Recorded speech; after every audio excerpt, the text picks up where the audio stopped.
Good morning, students. So, we are again over here for the discussion of animal tissue from lesson tissue over here. अगर आपको याद हो, in our last class we have already understood that the animal tissue on the basis of function it is doing inside the body is divided into main four types. If it is protecting the body by becoming an outer covering of it, it is known as epithelial tissue. In epithelial tissue, we have defined what is squamous epithelial tissue, what is cuboidal, what is columnar, what is the specialization. All these we have done at a stretch. Now moving forward, we have to comment or we have to complete the next kind of tissue that is known as the muscular tissue. इस muscular tissue में हम इसके 3 different varieties पढ़ेंगे. एक हम पढ़ेंगे striated muscles, एक हम पढ़ेंगे अनस्ट्राइटेड मसल्स, एक हम पढ़ेंगे cardiac muscles.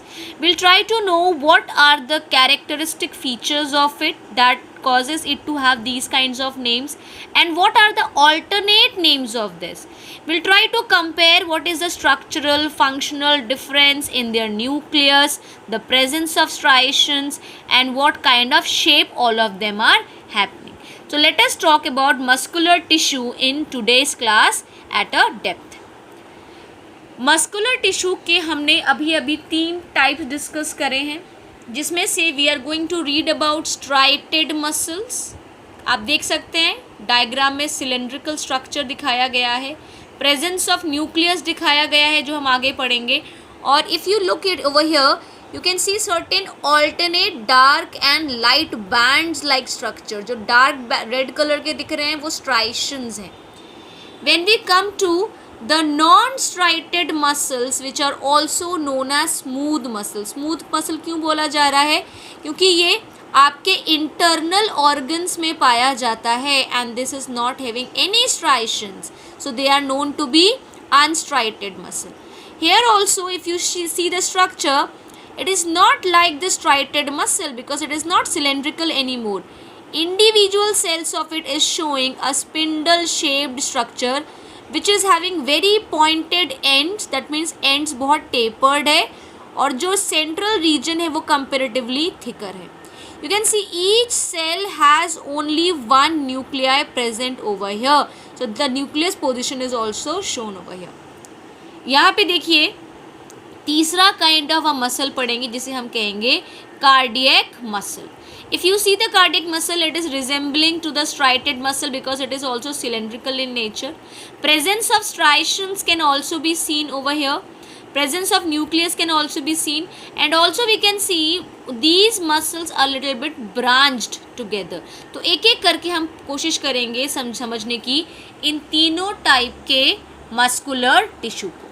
So we need to understand that muscle tissue is a soft tissue that is composed of muscles in animal bodies and give rise to the muscles ability to contract. हमारे जितने भी movement possible हो पाते हैं that is possible only because of the contraction of the muscular tissue present in it.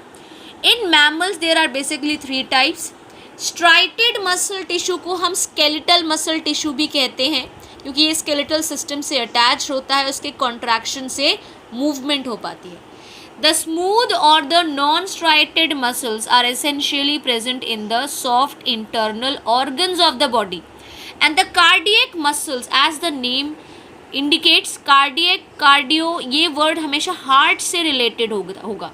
तो जो muscles heart के muscles को बना रहा है उसे कार्डियक मसल कहा जाएगा. That means although heart is also an internal soft organ, still इसमें स्मूथ मसल ना होके they have specialized cardiac muscle. Let's see what are the various types of it. अगर हमें प्रॉपर्टीज ऑफ मस्कुलर टिश्यू को समझना है तो पहले हमें आर्किटेक्चर ऑफ मसल को समझना पड़ेगा. दैट मीन्स मसल इंटरनली किस तरीके से कॉम्पोज्ड है.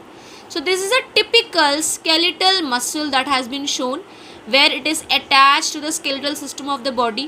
अब इस मसल को अगर हम माइक्रोस्कोपिक वे में देखेंगे तो आप देख सकते हो it is consisting of a cylindrical structure collection of bundle is there. इस बंडल में से आप एक लेयर लेयर को अगर ओपन करके देखोगे तो ये कुछ इस तरीके के मसल सेल या मसल फाइबर नज़र आएंगे. Can you see how it is aligning itself. तो ये एक एक मसल फाइबर, ये जो कलेक्शन ऑफ आपको दिख रहा है, इसके एक एक पार्ट को अगर हमने ओपन करके देखा, so this is the collection of different muscle fibres.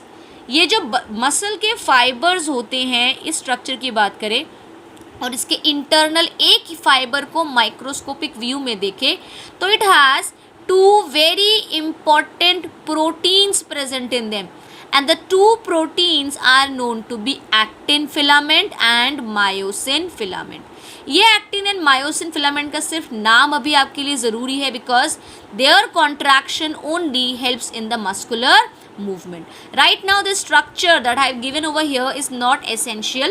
This for only understanding of the muscle fiber. Now because of the actin and myosin, the property of muscular tissue is very very specific. पहली property होती है muscular tissue की contractibility. It is the ability of muscle cells to shorten forcefully. इसका मतलब है ये contract करके अपने मसल सेल्स को स्मॉलर साइज में शॉर्टन कर सकता है. Even a single cell can contract up to 70% of its length. ये अपने पूरे लेंथ का 70% पार्ट कॉन्ट्रैक्ट कर सकता है मूवमेंट के दौरान.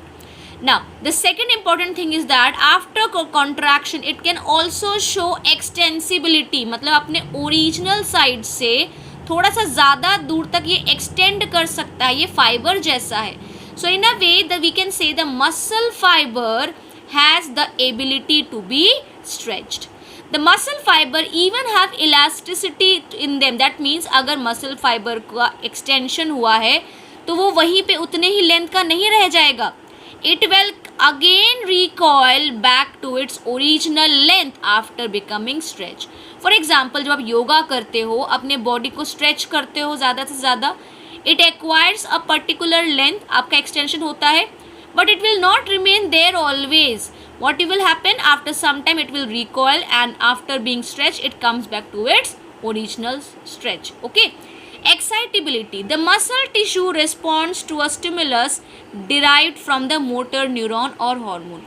ये जो मस्कुलर स्ट्रक्चर आप देख रहे हो, ये नर्व सेल के इंफॉर्मेशन के आने के बाद it can give some response, like it can move, it can help in the movement of the body, it can help us to pick a substance. So all these things are because of the information we get from the neuron or the nerve cell. तो इसकी जितनी भी property है जिसे हम कह रहे हैं contractibility, extensibility, elasticity and excitability, ये पॉसिबल हो पाता है क्योंकि इसके पास जो दो प्रोटीन है उस प्रोटीन का नाम क्या है? They are known to be actin filament and myosin filament. Let us move forward.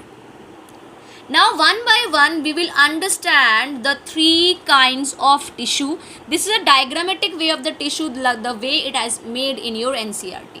So this is a striated muscle. अब इसमें आपको ज़्यादा अच्छे से दिखेगा कि यहाँ पे ये डार्क बैंड है जो थोड़े शेडेड रीजन दिख रहे हैं, बीच में जो नॉट शेडेड रीजन है वो लाइट बैंड्स है, फिर डार्क बैंड है, फिर लाइट बैंड है. तो आप देख सकते हो alternate dark and light bands का प्रेजेंस है.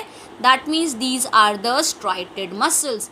ये जो स्ट्राइटेड मसल्स हैं, सिलेंड्रिकल है, they are attached to the skeletal system, so it is also known as skeletal muscles. क्योंकि ये स्केलेटल मसल्स से जुड़े हैं तो आप अपनी चाह से, अपने कॉन्शियस विल से इसको मूव कर सकते हो. That means it is in your voluntary control. That is why these muscles are also known to be voluntary muscles. अगर अब हम next muscles की बात करें, which is the non-striated muscle. Non-striated क्यों बोल रहे हैं? क्योंकि इसमें alternate light and dark bands नहीं है. ठीक है, internal organs में पाए जा रहे हैं. So this cannot be stretched or moved according to our will. For example, stomach के अंदर की जो मूवमेंट होती है या पेरिस्टाल्सिस का जो मूवमेंट होता है, इंटरनल ऑर्गन्स का मूवमेंट, वो आप अपने हिसाब से कंट्रोल नहीं कर सकते. लंग्स का मूवमेंट आप कंट्रोल नहीं कर सकते, हार्ट के मूवमेंट को या फिर किसी इंटरनल ऑर्गन के मूवमेंट को कंट्रोल नहीं कर सकते. So these are not voluntary in nature, they are involuntary in nature, so it is also known to be involuntary muscles. Cardiac muscles को आपको अगर डायग्राम ही देखोगे you can easily see it is cylindrical structure but it is again branched है, connected है. You can C alternate dark and light bands. इसे cardiac muscle बोला जा रहा है क्योंकि ये हार्ट में है और ये मसल में कभी भी लैक्टिक एसिड के एक्यूमुलेशन से मसल क्रैम्प नहीं होता, जिसकी वजह से कार्डियक मसल्स लगातार काम करते हैं बिना किसी फैटीग के. कार्डियक मसल में कोई थकावट नहीं होती. अगर मैं आपको बोलूँ 20 मिनट्स तक आपको रन करना है, रन करने के लिए आप स्केलेटल मसल्स का यूज़ करोगे तो उसके बाद आप थकावट हो जाती है, कभी कभी पेन शुरू हो जाता है. But the heart is pumping the blood right from the time we were a fetus to our last breath, but there is no fatigue in the cardiac muscle. So in the next video we will understand more about it. Thank you.